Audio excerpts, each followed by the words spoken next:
at the end of the 1800s. This is the second PowerPoint of two that deal with the art of the late 19th century. So we looked at realism, we looked at photography, and we looked at impressionism. We're now going to be taking a look at the very end of the 1800s and look at post-impressionism, some sculpture, some architecture, and a couple other minor art movements that are part of the art history exam. So the only reading that I have for this video is to go through and read the post-impressionism note packet that I have, and then also to take the notes as we go through and talk about the various post-impressionist artists. All right, so post-impressionism is a very varied artistic movement. There's not one specific style that all of the artists will follow.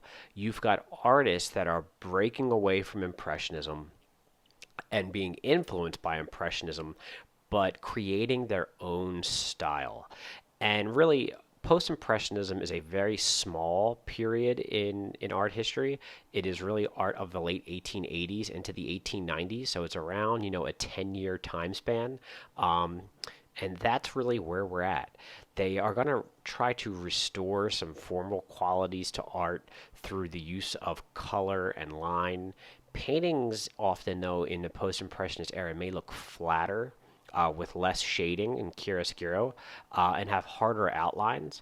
And then some artists, you will see objects and figures will have more solid shapes rather than dematerializing as they did in Impressionist art. In Impressionist art, sometimes it almost looked like there was no shapes. It was kind of a hazy, almost smoky look to some of the figures. That will change in post-impressionism. Post-impressionists wanted to paint light and the effects of light, and what those effects of light were on nature. Post-impressionists are influenced again still by Japanese woodblock prints, just like the Impressionists were. And the Impressionists use short, choppy brushstrokes, and they look somewhat realistic from a distance, but up close, the painting may lack solid forms and lines, and colors will dematerialize into the various brushstrokes. And we're going to take a look at really three specific post-impressionist artists: Gauguin, Cezanne, and then Van Gogh, the one that you probably know the most about. So when you look at post-impressionist art, we're going to start by looking at a little bit of the history of this period. And as soon as this loads, we will get into that.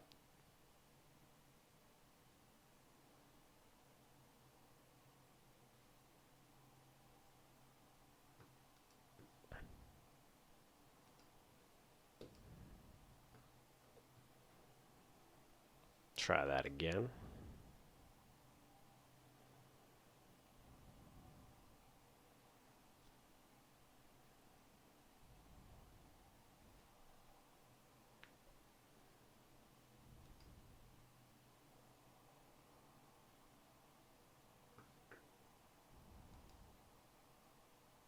All right, so in your notes, you are going to want to write down that this is post-impressionism, and then for some reason that slide's just not loading, so we'll skip it.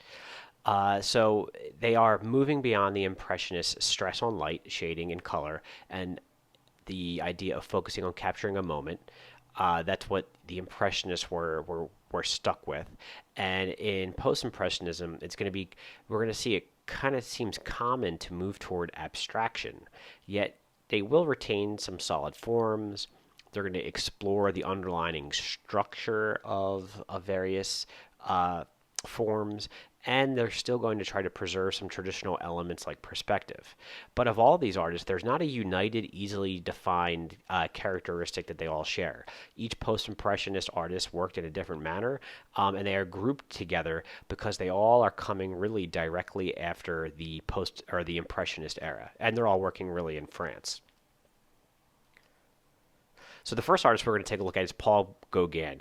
Very wealthy guy, comes from a wealthy family. At 35, he literally will leave his job as a stockbroker, leave his wife, leave his 5 kids, and he will travel throughout southern France. He'll actually befriend Van Gogh for a period of time before leaving to travel to Fiji and go to the South Pacific.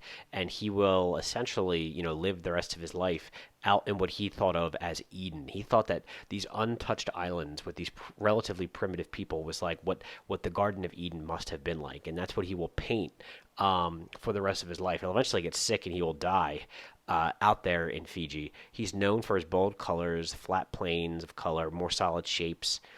He's guided by lines. He painted his own inner visions. He did not copy nature, the nature of the Impressionists that the Impressionists were trying to copy. So this is the painting you have to see, or you have to know. It resides today in Boston. It's a really large painting. It's a large rectangle, and it's called "Where Do We Come From? What Are We? And Where Are We Going?" So it takes him 2 years to create this. It's oil on canvas, and he creates it after he learns that his daughter Aileen dies in April of 1897. He was deeply shaken. He was almost, he was determined to commit suicide and having this painting be his last artistic will and testament. And really, what it is, it's a story of life read from right to left. If you were to start here with the baby, adolescence, adulthood, the aging and sick and dying, and then the blue sculpture in the background represents the afterlife. So, but these it's all meant to be like these Tahitian women, all right, and these Tahitian people in Arcadia, which is kind of seen as like what this untouched natural world would look like. So again, the right represents the birth, infant, and the three adults. The center kind of represents midlife, picking the fruit of the world. You can do whatever you want when you're an adult. And then the left equals death, all right?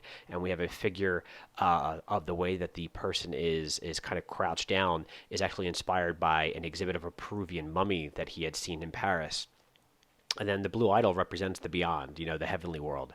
So I falsely told you that he was in Fiji. He actually was in Tahiti, and he thought that he thought it was really like the Garden of Paradise or the Garden of Eden, and that's what he tried to portray. These figures living in this beautiful world, and it's this rejection too of those Greco-Roman influences.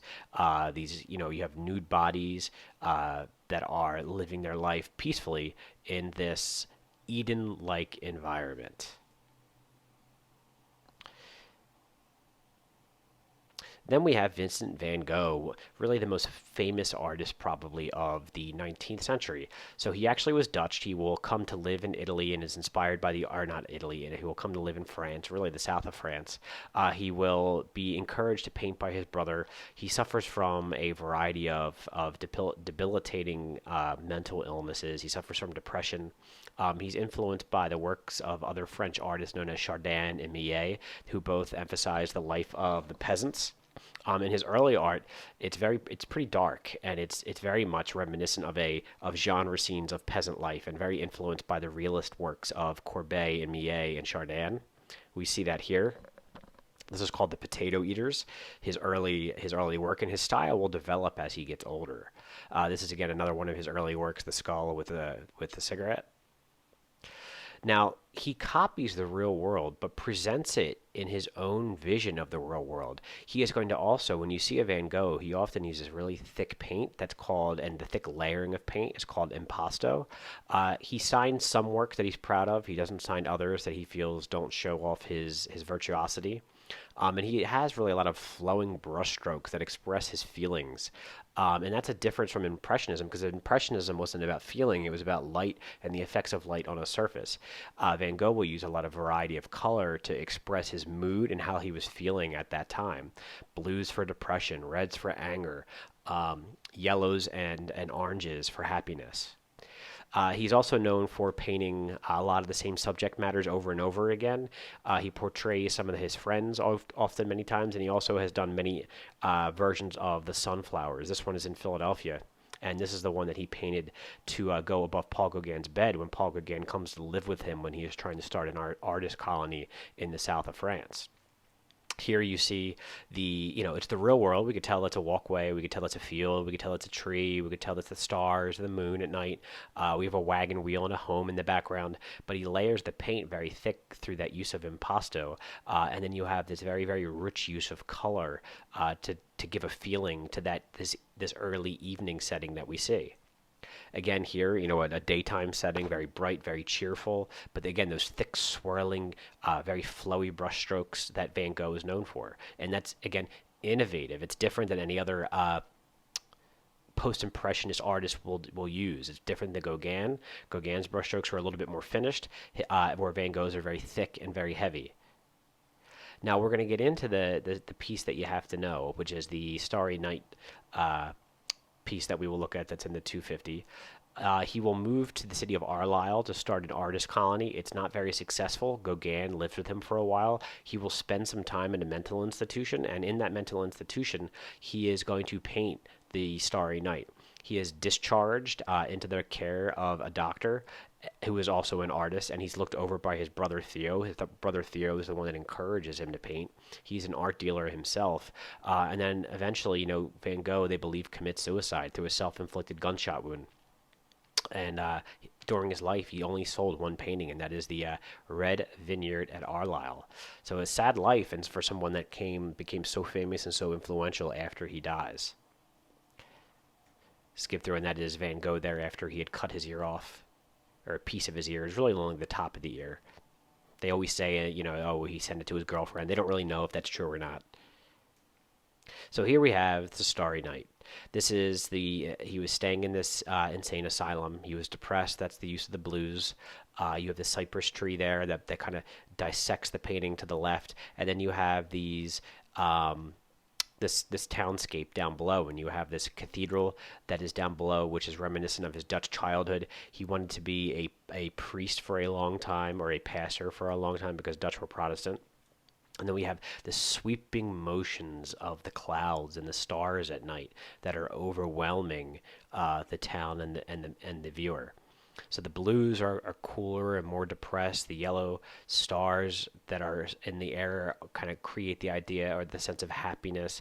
The cypress tree is created, almost looks like a burning bush, very tall, and it transports you to the stars. It's almost like it has a spiritual quality. And there's a strong kind of left to right wave-like impulse in this painting, almost like waves churning, moving from left to right. And, they're only broken by the tree and the church steeple. And, Van Gogh almost appears to be one with the forces of nature in this painting. Now on to our third post-impressionist artist, a gentleman named Paul Cezanne. Paul Cezanne is known really as the most famous artist you don't know. He is seen as the father of modern art, and he is really, really and he will really, really influence Picasso and Matisse. And he is really known for being the father of modernism, because he creates a pictorial construction of solid and durable shapes. He essentially looks at an object and breaks it down into some basic shapes, and then constructs the object around it through blocks of color. He will use color patches, to create a sense of depth. Geometric shapes are underlining and essentially assembled to create forms. And he is considered to be the bridge between Impressionism and then modern art, specifically Cubism. Now, the piece that you have to know is Mount Saint Victoire, and this is a mountain he painted over and over again. This specific one is in the Philadelphia Museum of Art, and he had contempt for kind of flat painting, and he wanted rounded and firm objects. And if you look, this is really, if you were to break it down, a series of squares and rectangles that he creates through his brushstrokes, greens, and then lighter colors, darker colors in the foreground, lighter colors to create a sense of depth. But he is breaking down the world into blocks of color and then assembling them to create his image of the mountain and then the townscape below. He's inviting you to look at the space, but not to enter it, because it's not really the real world, right? And then he uses perspective through juxtaposing warm colors with receding cooler colors, and the landscape rarely also contains humans. So this will be taken further by Picasso, who will really deconstruct the human form into angles and shapes that are even more abstract than what Cezanne was doing. And then there it is a little bit up close. And our next our style of art is symbolism. So symbolism is the forerunner to surrealism. So we think of Dali, he's a surrealist. And Symbolism was a artistic and literary movement that was going on around the same time as post-impressionism. So we're in the late 1800s. Well-known artists are Odilon Redon, Gustave Moreau, uh, Henri Rousseau, and they wanted to paint their inner visions and represent almost really a fantasy world. And they're kind of influenced by the colors that Gauguin and would use, as well as some of his imagery as well. So the most famous of the early expressionist painters are Edward Munch, and he created all sorts of paintings and lithographs and woodcuts that usually expressed modern anguish with unequaled power, sometimes jealousy or sexual desire and loneliness. And most of his works were done in Germany, even though he was a Norwegian painter. Here's this painting. It's actually done on its tempera and pastel colors on cardboard, and the figure is like walking along a wharf, so essentially like a pier. You have boats that are at the sea in the distance. Long, thick brushstrokes swirl around the composition in the sky and in the water. The figure cries out in this like horrifying scream, and the landscape echoes his emotions. It's said that he had a mental breakdown while walking on this pier, and this is how he saw the world around him and how he felt. You have these kind of very clashing colors. He has this emaciated, twisted stick figure of a body. His face and his head is in the shape of really like a skull, and is said to have been inspired too by that Peruvian mummy that Gauguin was inspired by in the shape of the face. So this is expressionism. So now on to some sculpture. So the chief sculptor of the 1800s is Auguste Rodin, and he is considered the first modern sculptor. He is really connected to Bernini and to Michelangelo. He is a French sculptor. He will study the works of Donatello and Michelangelo, and that will really be a turning point for him when he travels to Rome to study them. And the piece that you have to know is called the Burghers of Calais, and it is essentially an image that is meant to show martyrs and people that sacrifice themselves for the good of their people.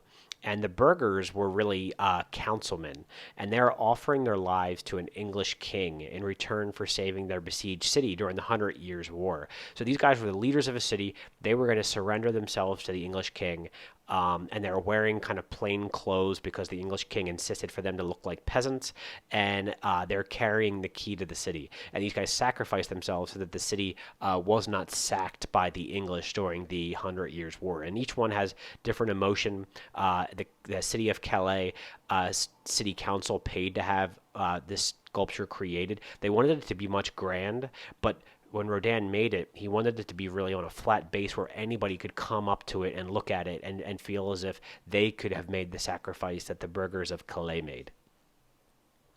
So into our final area of the 1800s is Art Nouveau. So Art Nouveau is a artistic period that will straddle the 1800s into the 1900s, and it incorporates natural forms or organic forms into kind of a realistic setting. So you might have a human that has qualities of organic life, such as plants, incorporated onto their body or into a design that they are wearing.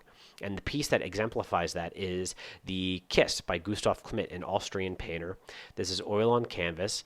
Little of the human form. It's these two humans who have melded into one organic form because of the love they have for one another.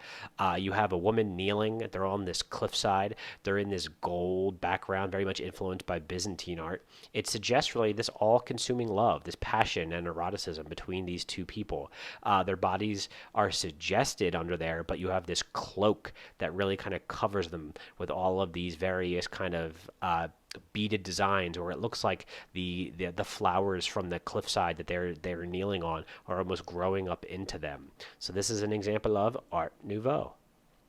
And then we have some architecture, and there's only one piece of architecture that we have to know from the 19th century, and it is very much inspired by the Industrial Revolution and the incorporation and the use of steel. So steel has revolutionized the creation of buildings. Buildings can now get bigger. You no longer, brick and concrete can only get a building so high, but through the use of steel and ironwork, you can now get very, very strong buildings that have a very strong structure and on the interior of the building, and make the exterior really just decorative.